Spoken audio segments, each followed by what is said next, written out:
കൈത്താറാൻ ചൊവ്വ.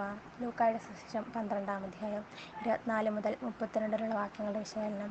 ദൈവപരിപാലനയിൽ ആശ്രയിക്കുക. എങ്ങനെ സമ്പത്ത് വർദ്ധിക്കാം, എങ്ങനെ കൂടുതൽ സന്തോഷം കൈവരിക്കാം എന്നൊക്കെയാണ് നാം പലപ്പോഴും ചിന്തിക്കുക. സമ്പത്ത് വർദ്ധിച്ചാൽ നല്ല ഭക്ഷണം കഴിക്കാം, നല്ല വസ്ത്രം ധരിക്കാം, നല്ല വീട് പണിയാം തുടങ്ങിയവയൊക്കെയാണ് നമ്മുടെ എപ്പോഴുമുള്ള ചിന്ത. ഭക്ഷണം, വസ്ത്രം, പാർപ്പിടം മനുഷ്യൻ്റെ അടിസ്ഥാന ആവശ്യങ്ങളാണ്. അതിനായി ആഗ്രഹിക്കുക തന്നെ വേണം.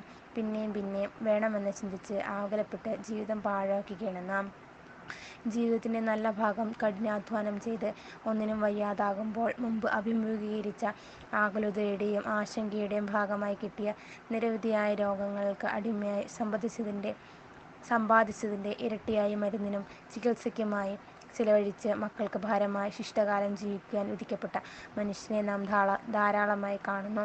ക്രമം തെറ്റിയ നിലപാടുകൾ സർവം കീഴ്മറിക്കുന്നു. മനുഷ്യൻ്റെ ഭോഗത്തിൽ ആശ്രയിക്കുന്നതെല്ലാം ക്രമക്കേടുകളും ദൈവത്തിൽ ആശ്രയിക്കുന്നതെല്ലാം ക്രമവുമാണ്.